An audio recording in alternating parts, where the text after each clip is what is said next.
Dia bilang gini, Mazmur 34 ayat 2. Aku hendak memuji Tuhan pada segala waktu. Puji-pujian kepadanya tetap di dalam mulutku. Bapak, Ibu, dan Saudara, Daud mengatakan bahwa dia memuji Tuhan di segala waktu, di segala keadaan dalam hidup dia.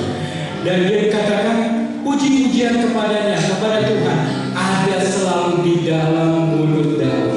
Saya mau saksikan sedikit. Minggu lalu Bapak, Ibu, dan Saudaraku, sebelum saya berangkat ke gereja, kami udah siap, saya, istri saya, sama anak saya paling kecil, udah siap berangkat. Udah pasang konde, udah ganteng, udah pakai batik, udah pakai kebaya. Pas mau berangkat, tiba-tiba anak saya yang paling kecil ini jatuh dan dia nggak bisa jalan, Bapak, Ibu, dan Saudara. Sampai istri saya bilang, udah Pak, kamu aja yang berangkat. Oke, saya berangkat ke gereja, Bapak, Ibu, dan Saudara. Di saya berangkat itu, anak saya tetap terbaring di lantai. Namun Bapak, Ibu, dan Saudara, saya tetap sukacita. Saya tetap bersemangat ke gereja, beribadah, bertemu dengan saudara seiman. Karena saya percaya, kalau kita memuji menyembah Tuhan, bukan karena keadaan kita, tapi karena memang Dia layak untuk dipuji, Dia layak untuk ditinggikan, Dia layak untuk disembah. Oleh karena itu, Bapak, Ibu, dan Saudara, mari sama-sama kita mempersembahkan 3 habit bagi Tuhan kita hari ini. Habit yang pertama adalah honor the present. Percaya bahwa Tuhan hadir di tengah kita, dan marilah kita menghormati kehadiran-Nya. Kedua, save the world. Dan hari ini sangat spesial karena kita kedatangan oleh pembicara yang luar biasa, Pastor Alex dari Misi Batu. So pastikan Bapak, Ibu, mencatat setiap pesan Tuhan yang akan disampaikan oleh Pastor Alex. Dan yang ketiga, lakukan semuanya ini dengan be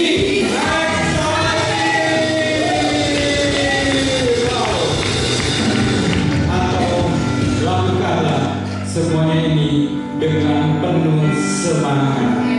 Mari kita bangkit berdiri, mari kita berdoa bagi ibadah yang akan kita persembahkan begitu. Bapak yang kasih, kami terbukti dari kasih-Mu bahwa kami ada di tempat ini untuk menikmati kasih-Mu. Terima kasih Bapak, Kau selalu memberikan kami kesempatan untuk datang kepadamu. Hari ini kami mau memuji-Mu, kami menyembah-Mu Tuhan, dan tidak tergantung dari keadaan kami, tidak tergantung dari apapun yang kami sedang alami saat ini. Tapi kami mau datang dengan hati penuh sukacita, dengan hati penuh bersyukur, karena dari tempat ini akan naik puji-pujian yang patut di hadapan-Mu ya Bapa. Dan hari ini juga biar Kau urapi hamba-Mu Pastor Alex untuk menyampaikan isi hati-Mu. Mari Roh Kudus, kami undang Kau bekerja, dan waktu ini kami persembahkan kepadamu di dalam nama Tuhan Yesus yang siap beribadah. Katakan amin. Tuhan Yesus memberkati.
amin, amin bersuka-cita ya. Boleh bilang kiri kanannya, bilang saya senang banget hari ini kamu ada di sini bersama-sama dengan saya di rumah Tuhan.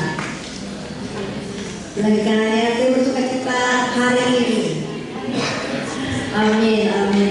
Oke, so sebelum saya membagikan firman Tuhan, saya akan memperkenalkan diri saya. Mungkin ada beberapa bapak ibu saudara sudah pernah melihat saya, sudah pernah mendengar saya berkhotbah di sini, tapi mungkin ada bapak ibu saudara yang baru datang di rumah Tuhan beberapa bulan ini dan belum mengenal saya. Saya mau perkenalkan diri saya.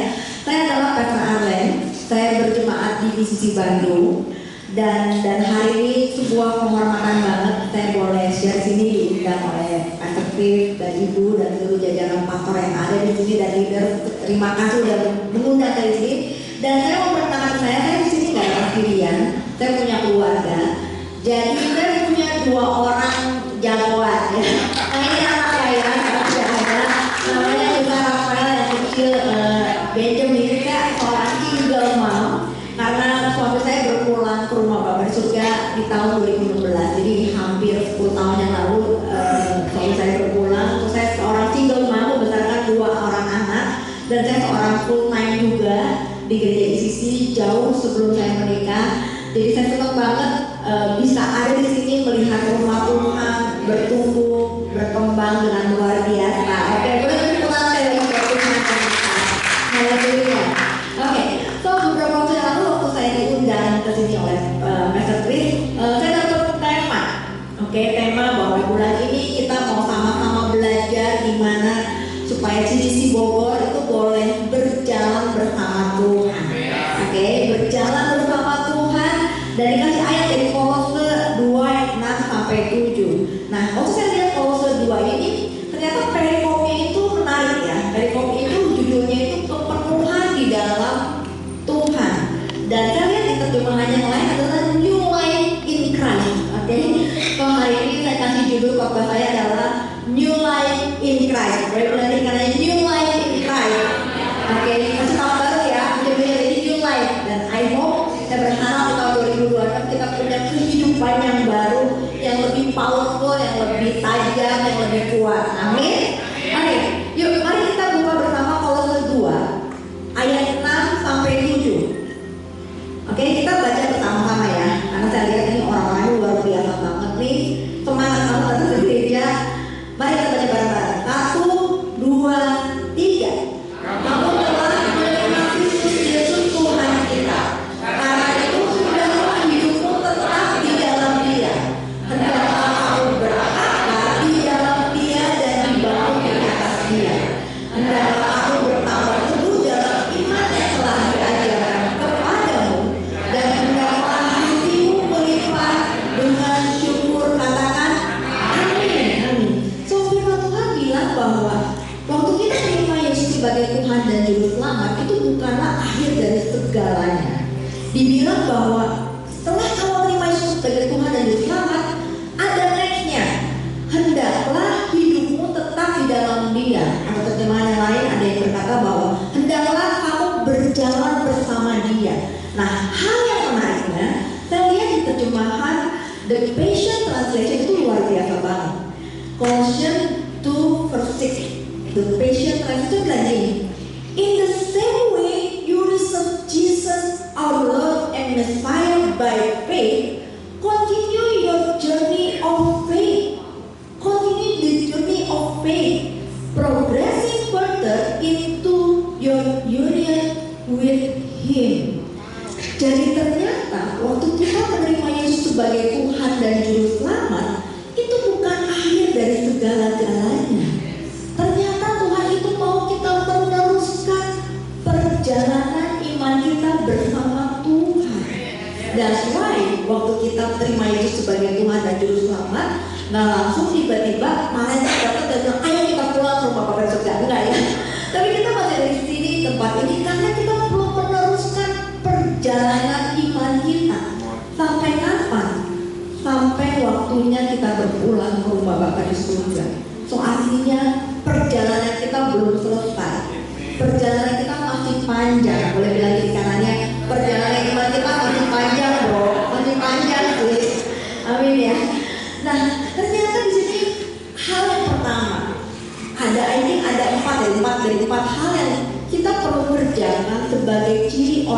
yang menerima Tuhan atau yang hidupnya dipenuhi oleh Tuhan, kehidupan baru apa yang kita punya? Yang pertama ternyata di sini bilang progressing further into your union with Him. Artinya yang pertama, Tuhan mau setiap kita be more like Jesus. Kalau kita hanya berjalan sama Tuhan, artinya kita jalan sama Tuhan, ada masanya jalan sama Tuhan, ada masanya kita jalan sama diri kita sendiri dengan wisdomnya kita. Tapi Tuhan mau be more like Jesus. Artinya dalam keseharian kita perlu mengejar keserumpaan dengan Kristus. Bukan dirinya pakai kalung salib gitu ya, atau pakai baju cross, atau kita pakai baju kayak Tuhan Yesus zaman dulu gitu ya, ribet banget gitu ya, panjang semua, berewokan, dan semua juga ganteng kalau berewok gitu ya. Kalau Yesus kan ganteng gitu ya, tapi ada yang berewoknya jadi orang kayak penjahat gitu ya, kayak gak ganteng gitu kan, gak semua cocok. Tapi bukan keserupaan cara fisik yang kita harus kejar, tapi keserupaan dalam hal cara dia hidup. Dan saya percaya kalau kita mengejar keserupaan kita dengan Kristus, maka cara kita berpikir akan sama kayak Tuhan berpikir. Cara kita, perasaan kita, feeling kita, keputusan kita akan sama seperti apa yang Tuhan mau. Dan tanpa kita sadari, waktu kita mengejar keserupaan kita seperti Yesus, maka kita akan berjalan bersama Dia. Karena apa yang penting buat Tuhan itu penting buat kita. Amin. So kita perlu mengejar keserupaan kita bukan dengan dunia, tapi keserupaan kita harus kita menjadi serupa, semakin serupa seperti Kristus. Dan saya percaya menjadi serupa dengan Kristus diperlukan proses, nggak langsung, perlu proses. Saya udah mulai nge-gym, saya bilang ngobrol-ngobrol di depan, saya bilang ya saya udah mulai nge-gym baru sekitar tahun lalu ya, akhir tahun lalu akhirnya saya bertobat kembali ke jalan yang benar gitu ya. Sempet nego sama Tuhan, aduh kayaknya berat banget, tapi ya udahlah, harus olahraga, harus membangun otot. Saya berdoa dalam baris otot ada berdoanya ya, tapi enggak ada ya. Ternyata kalau kita pengen punya otot, ternyata Tuhan kasih beban gitu, jadi harus diangkat gitu ya.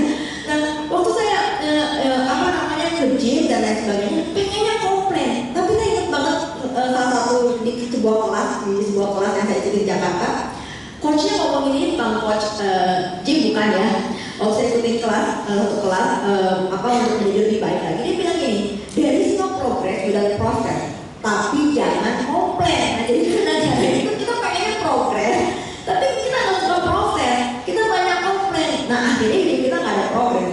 Nah begitu juga waktu kita pengen seperti Yesus, before like Jesus, kita harus lupa dalam hal apa? Yang pertama kita harus lupa mengejar keserupaan dalam hal karakter. Mari sama-sama katakan karakter. Karakter untuk kita mengasihi orang lain lebih lagi. Kalau dalam hal karakter, mari kita love like Jesus. Amin. Nah, penting banget kita belajar untuk kita bertumbuh dalam kasih. Kenapa? Karena sangat mudah banget untuk kita mengasihi pasangan kita, orang tua kita, anak kita, waktu mereka tuh baik sama kita. Tapi akan sangat sulit banget untuk kita menghormati orang lain, mengasihi orang lain, waktu mereka salah mengartikan kita, salah memperlakukan kita. Tapi hal yang bagus adalah ujian kasih kita, ujian karakter kita justru teruji waktu hidup kita nggak baik-baik aja. Jadi kalau kita mau menjadi serupa seperti Kristus, yang pertama kita harus menjadi serupa dalam karakternya, love like Jesus. Yang kedua, kita juga perlu punya yang namanya keserupaan dalam purpose. Purpose-nya Tuhan adalah melayani. So kita harus serve like Jesus. Nah, saya percaya setiap kita Tuhan tempatkan hari ini, ada yang bekerja, ada yang mungkin sekolah, ada yang mungkin ibu rumah tangga hari ini, atau mungkin udah pensiun, udah berdua lagi sama istri sama suami di rumah. Nah, saya percaya kita perlu belajar untuk menjadi serupa seperti itu dalam hal melayani, serve like Jesus. Melayani itu bukan hanya waktu di gereja, bukan hanya waktu kita jadi usher, bukan hanya waktu jadi media atau jadi tim musik atau jadi worship leader, singer, enggak. Tapi melayani haruslah menjadi gaya hidupnya kita.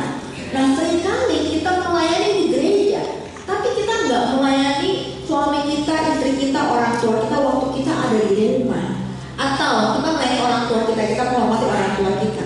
Tapi apakah kita menghormati dan melayani ibu mertua kita? Wah, bapak mertua kita.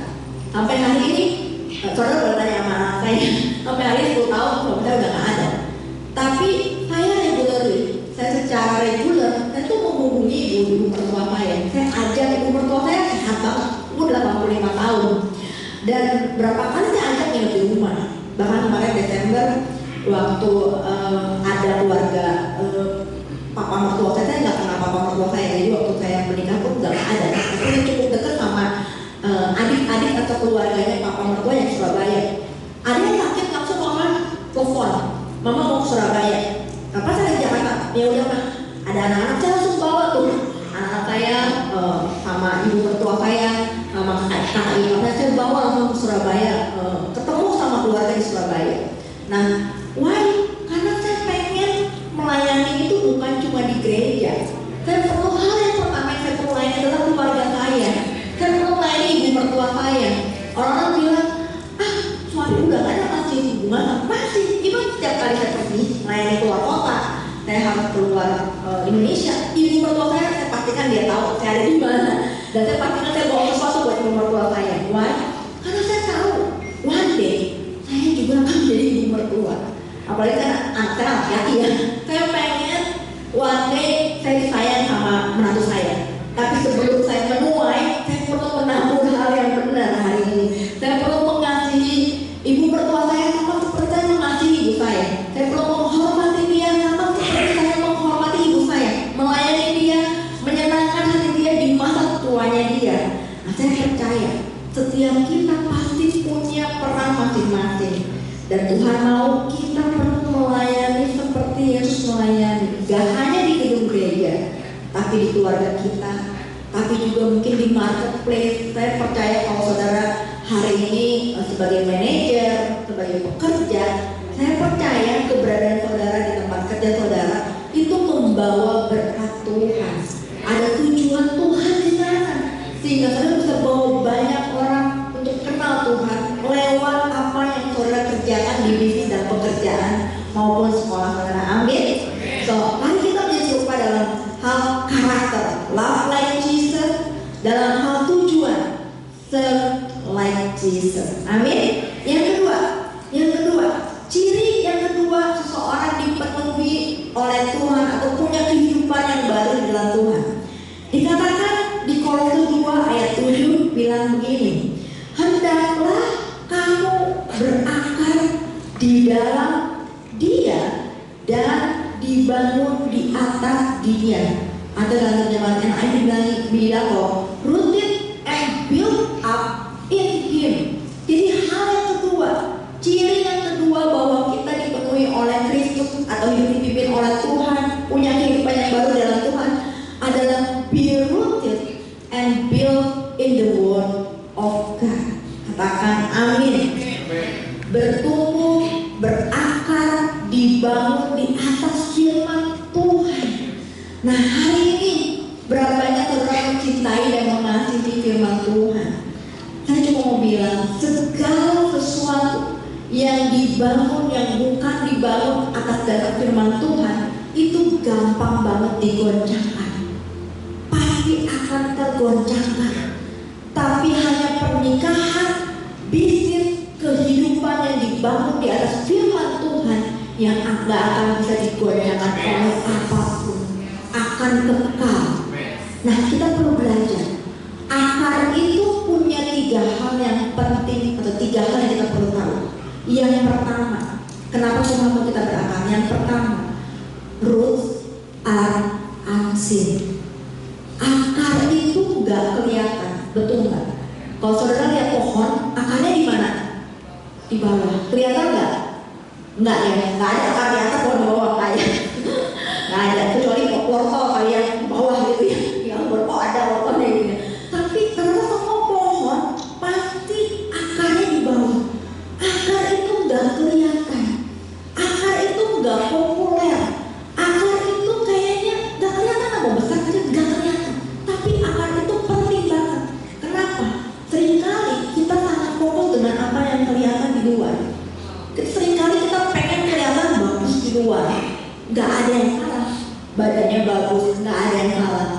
bajunya bagus, nggak ada yang salah. Rumahnya bagus, mobilnya nggak ada yang salah. Tapi seringkali kita lupa membangun sesuatu yang tidak terlihat. Dan saya mau bilang bahwa your public victory, kemenangan di luar itu sangat tergantung dari kemenangan waktu kita sendirian sama Tuhan. Dan kita perlu membangun yang tidak terlihat, yang sepertinya membosankan. Itu fondasi hidup banget, berat, membosankan, tapi itu penting banget. Nah, berapa banyak waktu yang kita habiskan hari ini untuk membangun hubungan kita sama Tuhan. Waktu bangun pagi, apa yang kita cari? Tuhan atau handphone? Apa yang kita cari hari ini? Hari ini kayaknya lebih panik, lebih anxiety kalau kita nggak bawa handphone kemana-mana. Nah, tapi bayang ya, berarti siapa Tuhannya gitu kan? Kita nggak tahu kehilangan Tuhan, tapi takut banget kehilangan handphone gitu kan? Siapa Tuhannya sebenarnya? Kalau udah habis baterai, wah langsung cari colokan, cari kafe yang bisa colok gitu ya. Nah, siapa Tuhannya gitu loh? Nah, mari kita membangun sesuatu yang nggak terlihat. Mari kita bangun hidup kita pagi-pagi berdoa, mencari Tuhan lebih daripada apapun yang kita bisa cari dan andalkan dalam hidup kita. Karena itu nggak terlihat, tapi itu penting. Yang kedua, kenapa kita perlu berakar dalam firman Tuhan? Roots are for storage. Akar itu tempat untuk menyimpan. Nah, pohon bisa besar karena di dalam akar itu tersimpan banyak makanan dan nutrisi untuk pohon tersebut. Jadi akar itu penting banget waktu dia masuk ke dalam tanah, dia akan mencari nutrisi dan makanan. Itu yang membuat pohon itu bisa bertahan dan bertumbuh besar. Nah, saya punya anak udah mulai masuk teenagers ya, dan saya tahu banget satu hal yang penting di rumah saya nggak boleh membiarkan kulkas kosong dan tempat makan itu kosong. Karena anytime mereka buka, mami lapar, kenapa makanan nggak ada gitu ya? Nggak ada yang bisa dimakan, buka kulkas kosong, kebayang nggak? Kalau kita punya anak gitu ya, kita nggak nunggu kulkas kosong, kita nggak nunggu tempat penyimpanannya kosong. Kita pasti orang-orang yang punya anak pasti tahu itu tempat nggak boleh kosong. Begitu setengah udah kosong, langsung kita ke supermarket, kita beliin apa kayak gitu ya, Oreo kayak, snack wafer kayak, atau mungkin kalau beberapa saudara mengizinkan anak kayak Indomie kayak gitu ya. Kalau saya agak kurang ya, jadi nggak ada Indomie gitu, tapi mereka mami boleh nggak di satu di dua gitu. Atau buah kayak gitu. Kalau kita pengen anak kita sehat, pasti bukan kita pastikan semua ibu dipastikan kalau ada uang pasti penuh, bener gak sih? Kalau kosong ya mungkin lupa beli atau emang kurang uang ya udah akhir bulan gitu ya. Tapi kita pastikan penuh. Kenapa? Karena anytime anak kita, suami kita, pasangan kita pasti buka kulkas, buka topeng kalau lagi lapar. Nah, seringkali kita cari Tuhan, kita datang doa pagi atau datang ke persekutuan doa, cari Tuhan di gereja waktu kita susah. Kita nggak cari Tuhan waktu kita hidupnya baik-baik aja.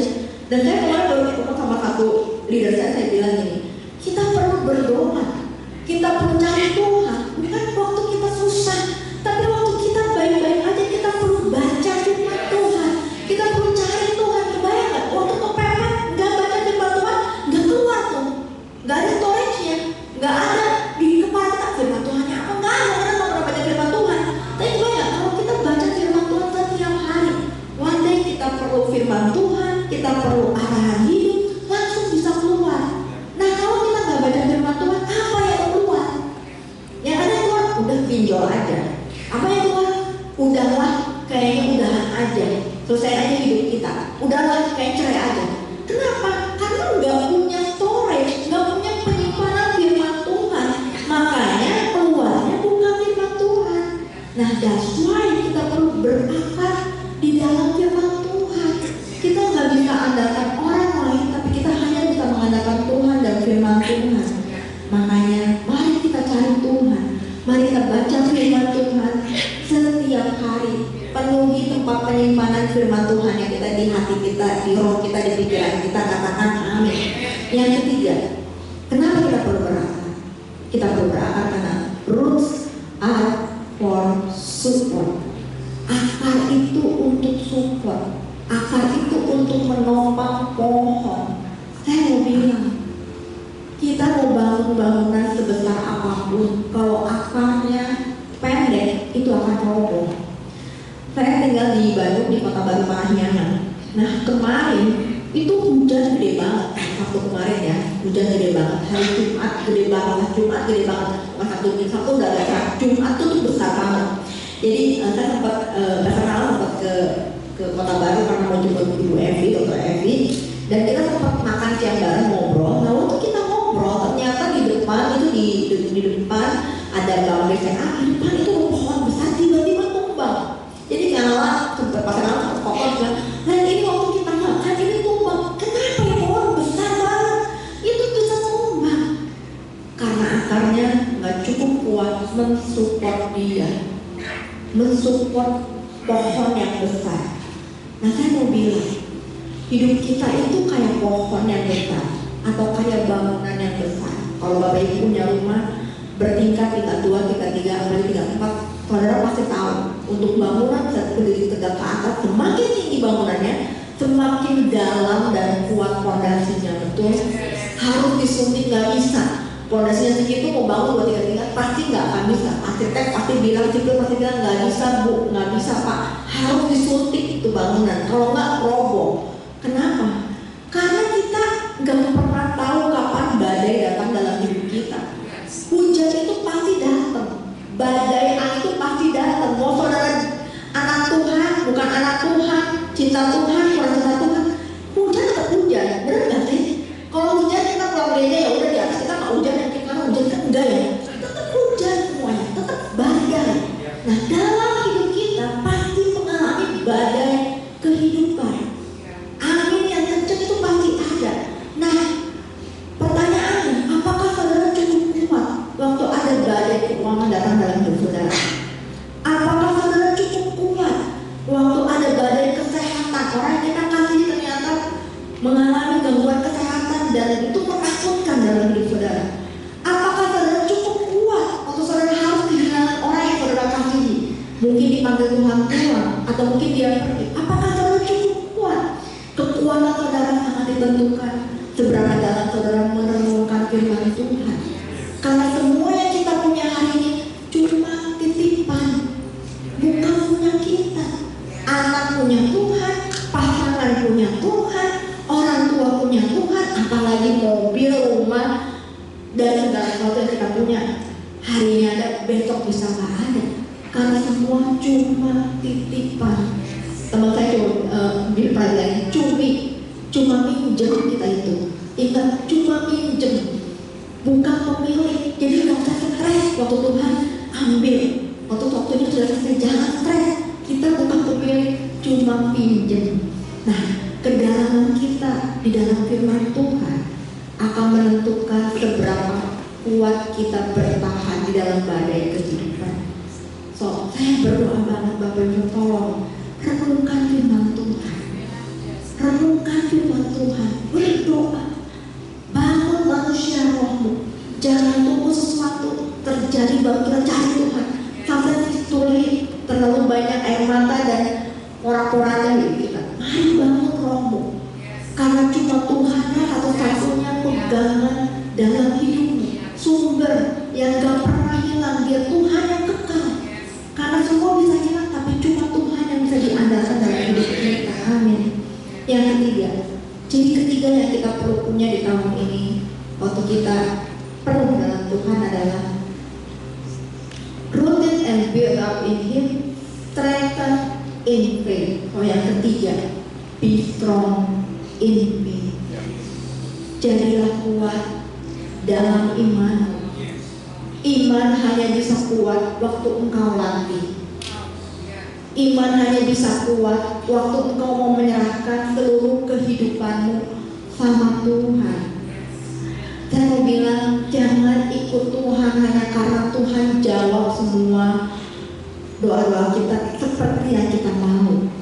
Karena kalau hubungan kita sama Tuhan hanya bergantung pada doa-doa yang dikabulkan sama Tuhan, maka hubungan kita sama Tuhan adalah hubungan transaksional. Kita hanya mau ikut Tuhan kalau Tuhan kasih saya pasangan hidup ini. Saya mau ikut Tuhan kalau Tuhan kasih saya kerja lagi. Saya ikut Tuhan kalau Tuhan tahun ini beliin saya rumah, kasih rumah, gak tahu gimana maksudnya. Ada syaratnya. Kita perlu ikut Tuhan sekalipun Tuhan belum jawab. Why? Karena Dia Bapa yang kekal, Dia Bapa yang baik. Kalau Tuhan bilang enggak, jangan-jangan Tuhan itu lagi melindungi kita untuk hal-hal yang kita gak bisa handle 10 tahun ke depan. Kita masih bisa lihat, oh kayaknya bisa nih oke 3 tahun, 5 tahun mungkin. Kita bisa lihat planning kita sebagai manusia 3-5 tahun. Tapi Tuhan kalau lihat kita itu lihat dari 10-20 tahun ke depan. Amin. Kalau waktu Tuhan bilang enggak, Tuhan bilang nanti, belajar untuk percaya. Dia Bapa yang baik, Dia gak pernah salah, Dia gak mencelakakan kita. Semua yang Dia lakukan dalam hidup kita dan izinkan dari dalam hidup kita untuk kebaikan. Waktu kita percaya sama karakter Tuhan, kita akan bertemu dengan iman. Dan saya percaya bahwa iman yang besar mungkin sanggup mengerjakan mujizat dalam hidup kita. Tapi iman yang benar, iman yang tidak tergoncangkan sekalipun mujizat belum terjadi dalam hidup kita. Saya berdoa pagi hari ini, Bapak Ibu Saudara, mari punya iman yang benar, bukan iman yang besar saja. Hari ini berdoa, besok langsung ada. Hari ini berdoa, 5 menit langsung terjadi. Sekalipun Tuhan belum buat sesuatu dalam hidup kita, tetap punya iman yang benar dan tetap percaya mujizat yang besar pasti terjadi. Dia Bapa yang kekal, Dia Bapa yang baik buat hidup kita. Katakan amin. Yang keempat, ciri yang keempat, yang terakhir, dibilang di sini bahwa rooted and built up in Him, strengthened in the faith as you were taught, and overflowing with thankfulness. So, yang keempat, ciri seseorang dipenuhi oleh Kristus, oleh Tuhan adalah overflow with thankfulness. Bilang kiri kanan, overflow with thankfulness. Nah, orang yang hidupnya dipenuhi oleh Kristus dan dipenuhi oleh Roh Tuhan, dipimpin oleh Roh Kudus, hidupnya itu pasti penuh dengan sukacita dan ucapan syukur.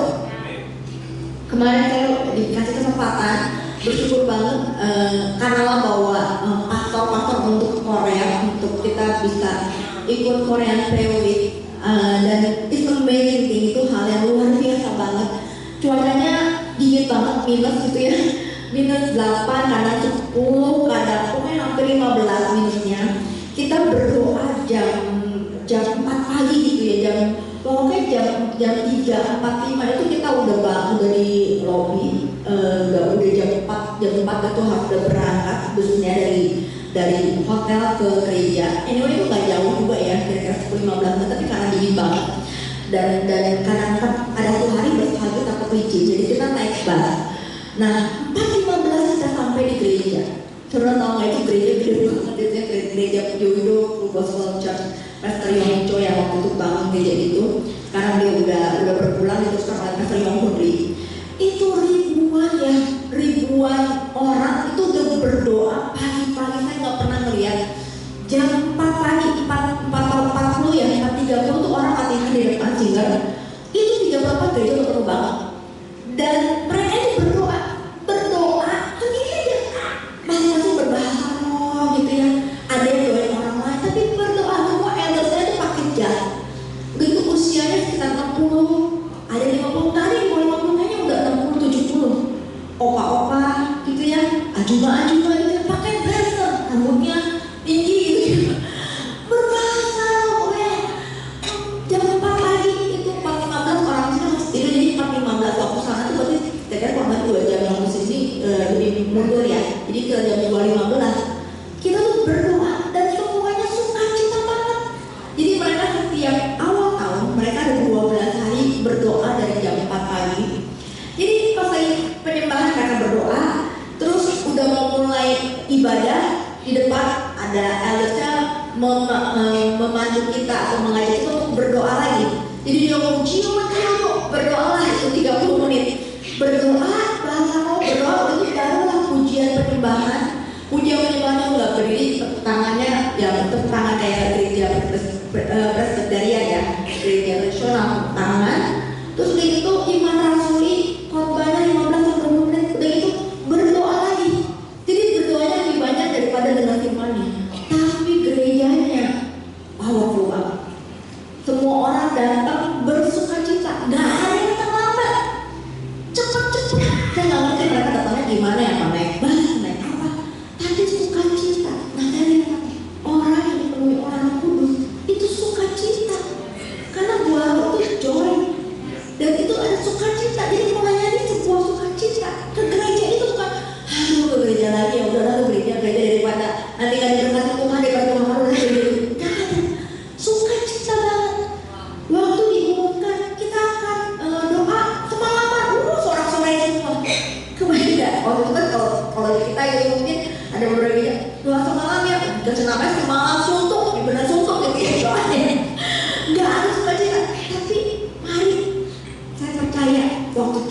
itu adalah kasih, dan yang paling kasih salah satunya adalah sukacita.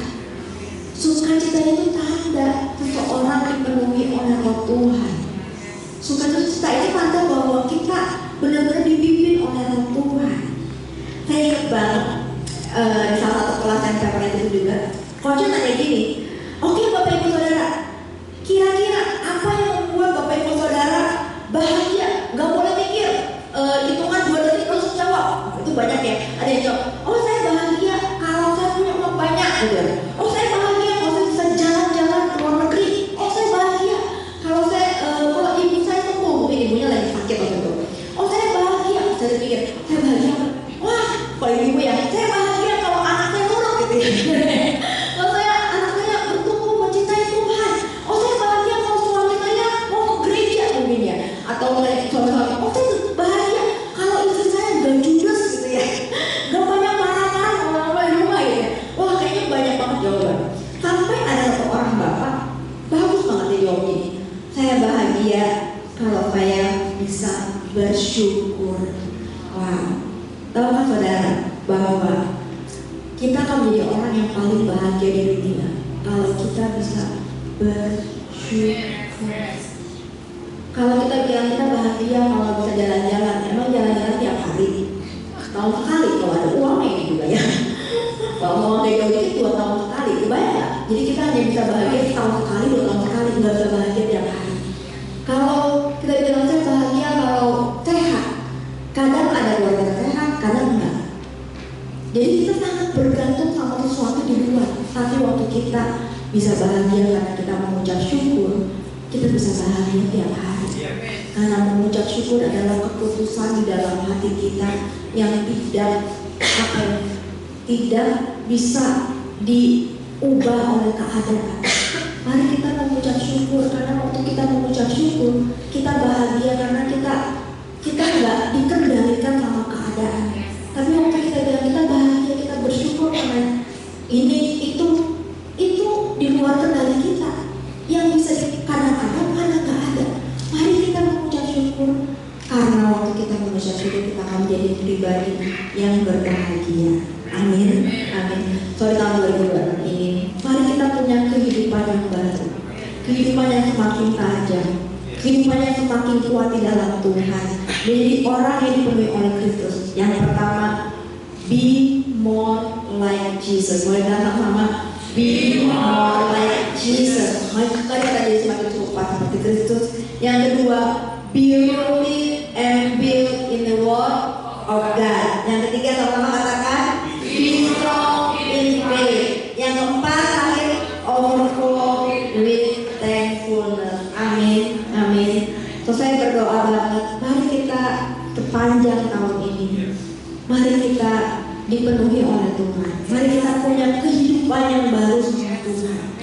Jangan hanya berjalan, tapi mari kita mengejar keserupaan dengan Kristus, tertanam berakar dalam firman Tuhan, menjadi semakin kuat dalam iman kita. Dan mari kita melimpah dengan ucapan syukur. Setiap hari PR, latihan sebelum tidur, tutup mata.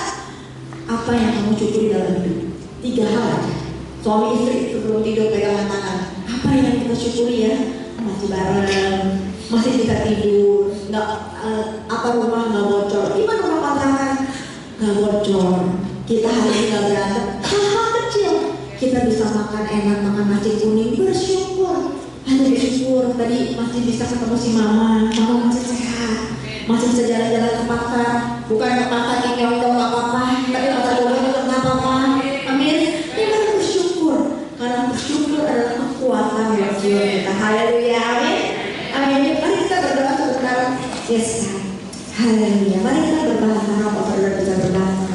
Cikira rabakaya rabahara Kiara rabaya masyikiri kiara rabaya masyikira rabakaya rabakura rabaka kiara rabaya masyikiri kiara rabaya karibiki kiara rabakara rabaka kuriara rabaya masyikiri kiara kiara rabaya masyikiri kiara rabahara rabaya rabakaya rabaya masyikiri kiara kiara rabaya rabahara rabaya masyikiri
kepada Tuhan.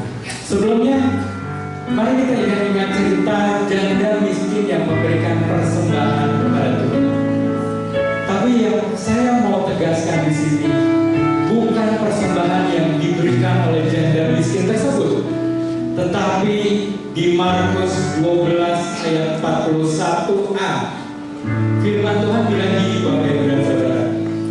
Pada suatu kali Yesus duduk menghadapi peti persembahan dan memperhatikan bagaimana orang banyak memasukkan uang ke dalam peti itu.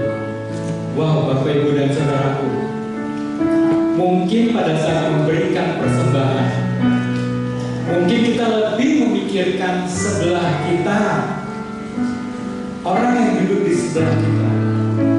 Di tempat lain saya suka melihat ada orang-orang yang mau transfer, dia gelapin dulu layar HP-nya, mungkin supaya tidak terlihat berapa dia mau mentransfer. Bapak Ibu Saudara, yang penting hari ini sebelum kita memberikan persembahan, kita harus tahu bahwa Tuhan sendiri yang memperhatikan kita pada saat kita memberi. Jadi fokus pada hal ini, Bapak Ibu dan Saudara. Jangan pedulikan sebelahmu pada saat kita memberi, tapi pedulikan pada Tuhan. Tuhan memperhatikan kita pada saat memberi persembahan. Dan persembahan Bapak Ibu dapat dimasukkan ke dalam amplop coklat kalau Bapak Ibu memberikan secara tunai. Dan yang amplop coklat ini untuk persembahan operasional CDC Bogor. Lalu ada juga persembahan untuk rekening diakonia di depan ini, ada juga untuk persepuluhan. Dan kalau Bapak Ibu mau memberikan persepuluhan secara tunai pun bisa. Dan semuanya ini setelah ibadah ini selesai boleh dimasukkan ke dalam kotak persembahan yang ada di belakang sana. Tapi kalau Bapak Ibu dan Saudara mau mempersembahkan melalui kode kris, kami persilakan. Dan Bapak Ibu dan Saudara, sebelum kita memberi, mari sama-sama kita tundukkan kepala, kita akan berdoa bagi persembahan kita. Bapa yang baik di surga, kami bisa memberi karena kami diberi oleh Engkau. Seperti tadi pesan-Mu Tuhan, segala apa yang ada pada kami cuma pinjaman. Kami cuma meminjam daripada Engkau Tuhan. Dan kalau saat ini kami memberikan persembahan, kami mau memberikan dengan hati penuh damai sejahtera, penuh ucapan syukur, penuh sukacita, dan penuh dengan kerelaan. Biarlah persembahan kami ini dapat diterima dan menjadi berkat bagi pekerjaan-Mu di tempat ini. Terima kasih Bapa yang telah memberikan kami kesempatan untuk memberi seperti firman-Mu. Kami tahu bahwa Engkau memperhatikan bagaimana kami memberikan kepada Engkau. Terima kasih Bapa, dengan ucapan syukur kami siap memberi, dan semua katakan amin. Selamat memberi, Tuhan Yesus memberkati. Kami memberikan sedikit waktu, mari sama-sama memberikan kepada Tuhan.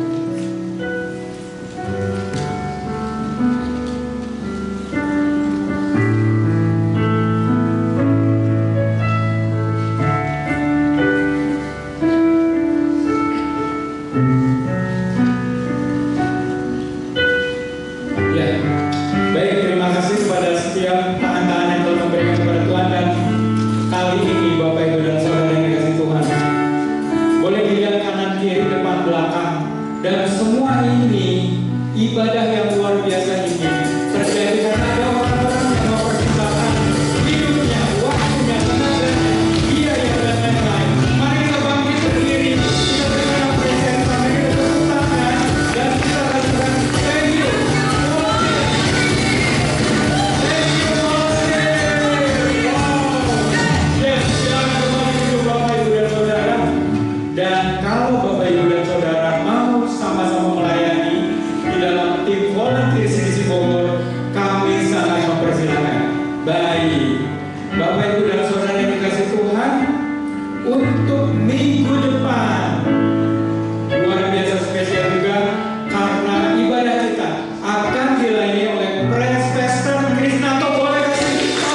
Karena saya percaya banyak dari kita yang ada di tempat ini saat ini adalah alumni dari sekolah minggu, betul ya?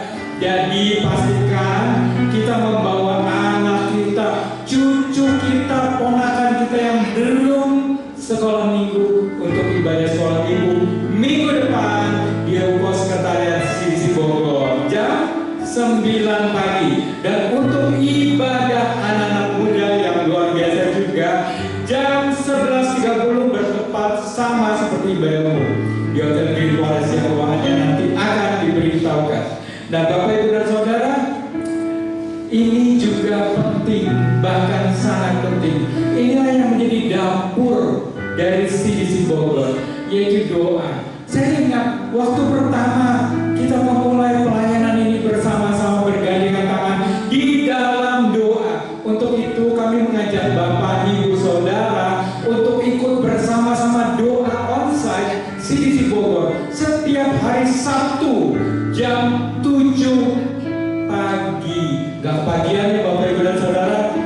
Dan saya melihat makin banyak orang-orang yang memberikan diri untuk berdoa bersama. Wow. Bapak Ibu dan Saudara, di belakang juga ada kotak permohonan doa.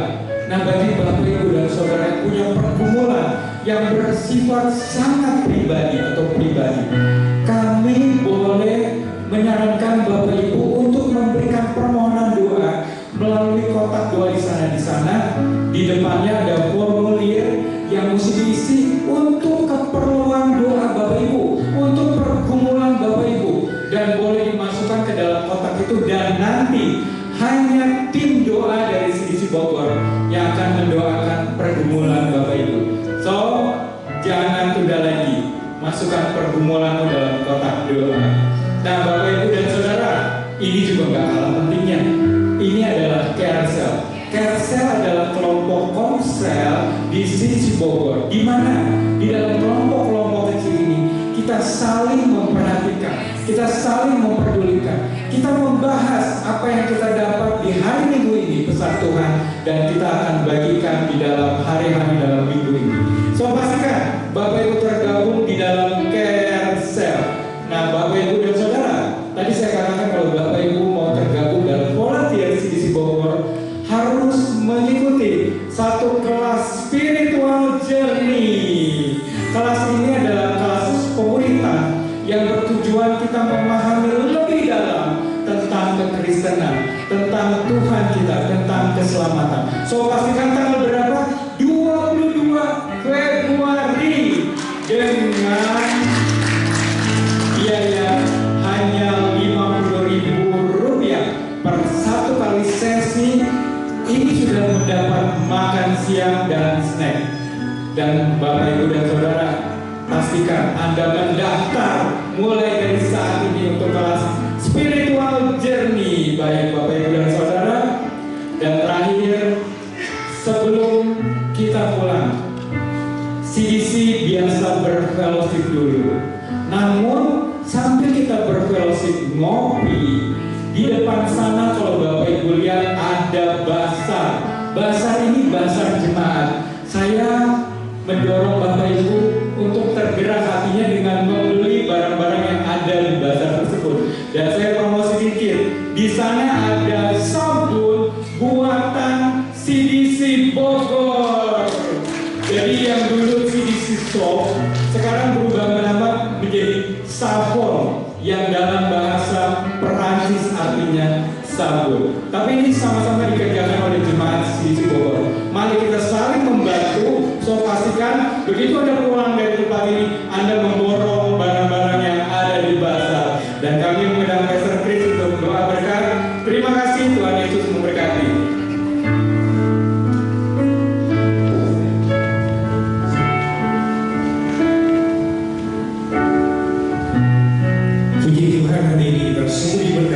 Firman Tuhan sekali diberi kemuliaan buat Tuhan, beri tepuk tangan buat Tuhan besar. Tuhan kita yang ampun. Thank you banget pelayanan kebesaran yang sungguh diberkati. Gak mudah untuk mengundang besaran karena sibuk banget. Jadi jawabannya padat dan puji Tuhan karena dapat hari ini. sungguh diberkati bahwa hari ini kita terus diingatkan kembali berjalan bersama Tuhan. Di tahun 2026 ini tahun yang baru, tentunya bukan tahun yang baru dan hidup kita juga harus baru. Amin. Siapa yang mau hidup kita baru di dalam Tuhan? New life in Christ. Wow, Tuhan, subhanallah Tuhan mengalami ini sampai akhir tahun dan seterusnya kita mengalami perubahan menjadi serupa dengan Kristus. Yang percaya katakan amin. Sungguh kita diberkati oleh firman Tuhan. Saya undang untuk bangkit berdiri dan kita akan tutup ibadah kita dengan ucapan syukur. Kami bersyukur Tuhan untuk kasih setia Tuhan. Kami bersyukur untuk kemurahan Tuhan. Kami bersyukur untuk kasih karunia Tuhan. Terima kasih Tuhan untuk penyertaan-Mu. Terima kasih untuk kasih dan pemeliharaan-Mu. Terima kasih Tuhan untuk pertolongan-Mu, berkat-Mu bagi kami semua. Damai sejahtera menyertai kami semua. Terima kasih Tuhan. Bapa, kami berdoa dalam nama Yesus. Jemaat yang dikasih Tuhan, pulanglah membawa berkat dari Tuhan. Diberkati keluargamu, diberkati studimu, apapun usahamu, pekerjaanmu, dan apapun yang kau kerjakan, Tuhan buat berhasil dan beri keuntungan. Kami berdoa untuk jemaat bisa membawa sukacita dan damai sejahtera dari Tuhan. Jemaat di dalam perlindungan Tuhan. Tuhan melindungi engkau dimanapun kau berada dan kemanapun kau pergi. Terimalah cinta kasih dari Allah Bapa, Yesus Kristus, dan persekutuan dengan Roh Kudus dalam hidupmu dari sekarang sampai selama-lamanya. Di dalam nama Yesus